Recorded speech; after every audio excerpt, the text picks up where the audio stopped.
This is part 2 of What If Deku Was Immortal. I'm sorry I didn't record it yesterday like I said I was going to. I went to sleep and I was going to record earlier, but my allergies started acting up.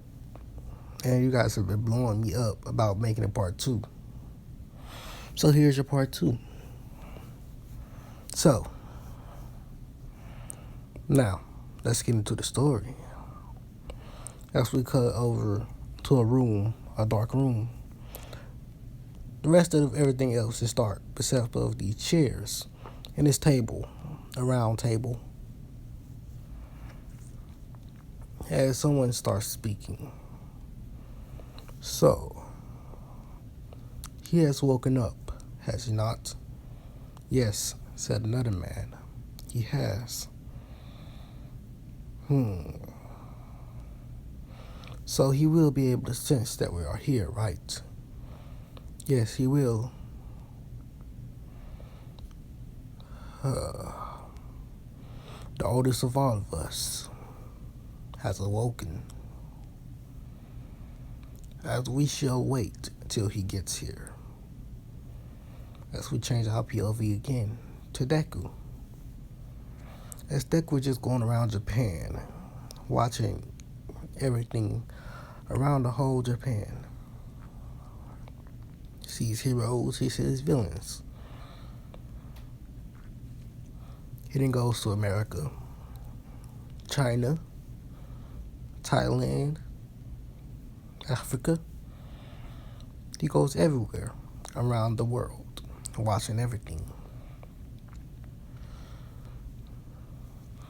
Deku then decides to make himself a house, so he makes himself a mansion in the forest. He clears out some trees and builds his mansion with just the snap of his finger. And this mansion do look gorgeous, and it's very big. He gets himself some animals. He got a tiger, a lion, and some other animals. But he keeps them separate from each other because he do know that they will fight each other. Lions, tiger for territory, and other animals like that. He keeps them in the same amount of land as they would have in their own nature. And he has it the same way they do have it in their own nature. He keeps the animals that was in their nature or in their habitat with the animals that was there. Like lions with zebra, gazelles, whatever the other one's called. With water holes. Oh, buffaloes, that's what they call, not buffalo. I don't know. I forgot what they called. Wolves with deer and other animals. You could say he basically had a zoo. Different species of animals. As then he already sensed all the people in the tables, the round table. But it's not the same round table as King Arthur. It's just the round table. As he teleports there, he pulls out his seat, a golden seat, where everyone else has silver seats, or seats that represent them, with him having a gold one. As he sits down and says, "Hello again, everyone." As everyone nods towards him, he says, "It's been a long time, hasn't it, since I have been asleep?" They nod again. Well, let's check in. The oldest, God, Christianity. As God said, "I am here." Second oldest, Odin. I believe Odin is the second oldest. Odin says, "I am here." Third, Zeus. Zeus said, "I am here." Fourth, Odin, Ra, Third oldest, Ra, Egyptian. Ra says, "I am here." Zeus, "I am here." And so on and so forth. But this is something that's different. Lucifer, fallen angel Lucifer. And Satan, are two separate entities, you know, and neither one. Well, Satan is evil, and Lucifer is not, and they both govern hell, but they govern separate versions of hell. There's 4 palaces of hell, as I can say, 4 realms. Satan governs one, Lucifer governs another one, and the other 2 governs one too. Beelzebub and whoever the other one is. And the rest of the gods that are there, the Jade Emperor, you know, things like that, Buddha.